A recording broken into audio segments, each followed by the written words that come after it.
and the council met, and they were taken through as to the reasons why SEC had to intervene, which they were aware of, and they all, unanimously, concurred and accepted the intervention.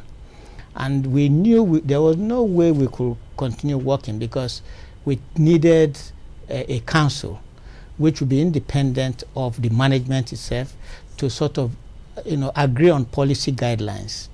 I will not work in any environment where there's no good corporate governance. And that was why I insisted I wanted the council in place. And we had the council in place, and there are no actions taken in the exchange today which are directed by SEC, in no way, because we needed council approval. But there must be issues which the regulators must also approve, because if you look at the the ISA, there are certain actions which the exchange needs to take, but needs the approval of SEC. And so in those cases, we normally will go back to SEC and get their approval. But the council will deliberate on it first before we pass it on to SEC.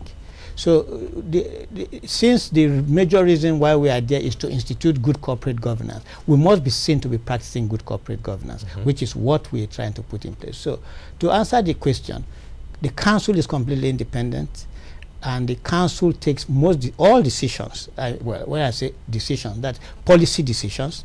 Operating decisions I have to take as the chief executive, and sometimes on such occasions, on some occasions, I need to clear with council president or the council members before I move forward.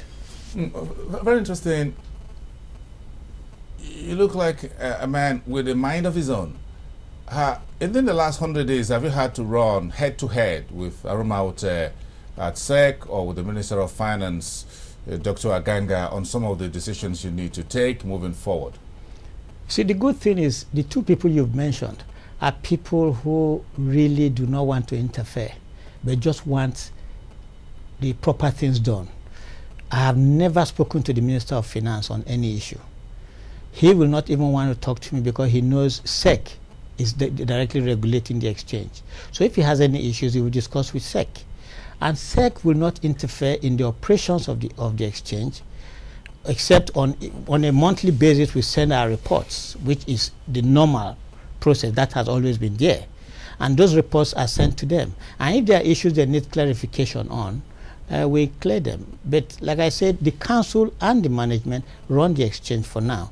However, when it comes to executive selection process, which is what we are undertaking right now, we need to carry them along, because we need to bring them up to speed as to where we are, to ensure that we get their approval on most of the steps we are taking. Okay, we will take another break. The title of the movie was Mission Impossible, and the question is that will this intervention, the reforms, be possible? Is it a mission possible at the stock exchange based on what you found, what you've done for the first 100 days, and whether you're going to spend another 100 days in the exchange or perhaps more?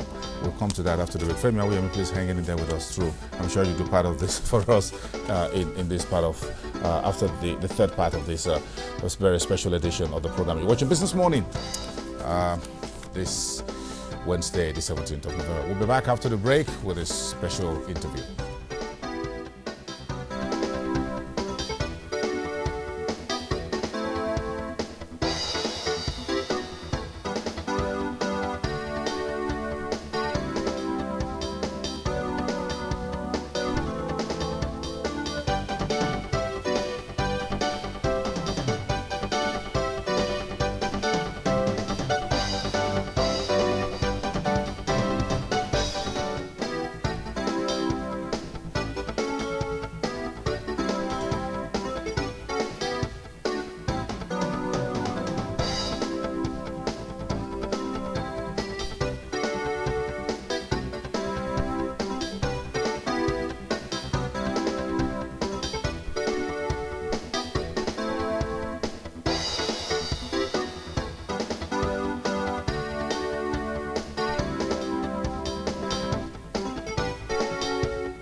We're back with the program. We got about 20 minutes left on this very special edition, Business Morning exclusive 1-hour interview with the interim administrator of the Nigerian Stock Exchange, Emmanuel Ikhazoboh. And our guest host on the program, Femi Awuyemi, the CEO at ProShare Nigeria. Femi, please move on.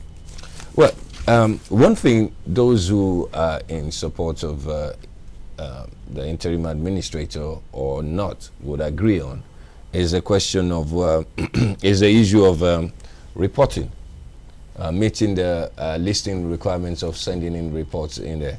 And one of the few actions taken which elicited a number of across the board goodwill was the request for people to comply, where you find situations where people as far back as 2002, 2007 haven't been sending in returns. We recently published on Friday, I believe on Monday, a status update on about 72 of those whom you took actions on. 1, 2, 3, 4, 5, 6, 7, 8. As at Q3, only about 8 of those are still in full compliance. What is the concern about this particular key market requirement, which requires people to submit not only just their returns for the quarter and also forecast as well? Well, the first thing I did to bring back credibility really was, one of the first things I did was to insist that market information is crucial. Capital market is information driven, and there is no way you determine prices of stock without having the fundamentals to know exactly on what basis you want to determine the price of your stock. And it was really a shock to me that a lot of listed companies hadn't sent in their financials, some for 5 years, some 4 years, and the prices were going up.